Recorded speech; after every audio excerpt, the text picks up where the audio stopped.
उमासुतं शोकविनाशकारकं नमामि विघ्नेश्वरपादपङ्कजम्। गुरुर्ब्रह्मा गुरुर्विष्णु गुरुर्देवो महेश्वरः, गुरु साक्षात् परब्रह्म तस्मै श्री गुरुवे नमः।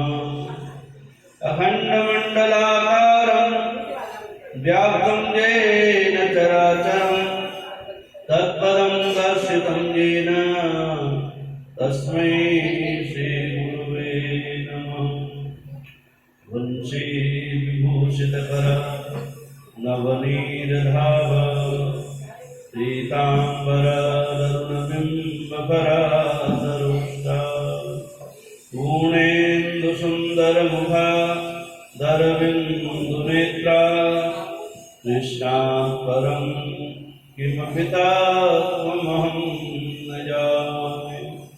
ध्येयं सदा परिभवग्नमभीष्टदोहं तीर्थास्पदं शिवविरन्तिनुतं शरण्यं भृत्यार्तिहं प्रणतपालभवाब्धिपोतं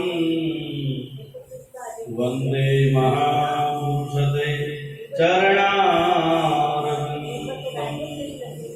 सर्वमङ्गलमाङ्गल्ये शिवे सर्वार्थसाधिके शरण्ये त्र्यम्बके गौरी नारायणी नमोस्तुते। जयन्ती मंगलाकाली भद्रकाली कपालिनी दुर्गा क्षमा शिवा धात्री स्वाहा स्वधा नमोस्तुते। उत्तप्त हेमरुचिरां रविचन्द्रभन्नि नेत्राङ्गनुसरयुताङ्कुशपाशशूलं रम्यैर्भुजैश्च दधतीं शिवशक्तिरूपां कामेश्वरीं हृदि भजामि जितेन्दुलेखां। रामाय रामभद्राय रामचन्द्राय वेदसे रघुनाथाय नाथाय सीताय पतये नमः। नीलाम्बुजश्यामलकोमलां सीतासमारोपितवामभागं पाणौ महासायकचारुचापं नमामि रामं रघुवंशनाथं। राम रामेति रामेति रमे रामे मनोरमे सहस्रनाम तत्तुल्यं रामनामवरानने। मनोजवं मारुततुल्यवेगं जितेन्द्रियं बुद्धिमतां वरिष्ठं वातात्मजं वानरयूथमुख्यं श्रीरामदूतं शरणं प्रपद्ये। अतुलितबलधामं हेमशैलावदेहं धनुजवनकृशानं ज्ञानिनामग्रगण्यं सकलगुणनिधानं वानराणामधीशं रघुपतिप्रियभक्तं वातजातं नमामि। आत्माकं गिरिजामते सहचरा प्राणा शरीरं विहं पूजाते विषयोगभूपरचना निद्रा समाधिस्थिति संचारः पदयोर्प्रदक्षिणविधि स्तोत्राणि सर्वा गिरो यद्यद् करोमि तद्ददखिलं शम्भोस्तवाराधनं। करचरणकृतं वा कायजं कर्मजं वा श्रवणनयनजं वा मानसं वापराधं विहितं वा सर्वमेतत्क्षमस्व। जय जय करुणाब्धे श्रीमहादेव शंभो। कालहरो हर कष्टहरो हर दुःखहरो दारिद्र्यहरो नमामि शंकर भजामि शंकर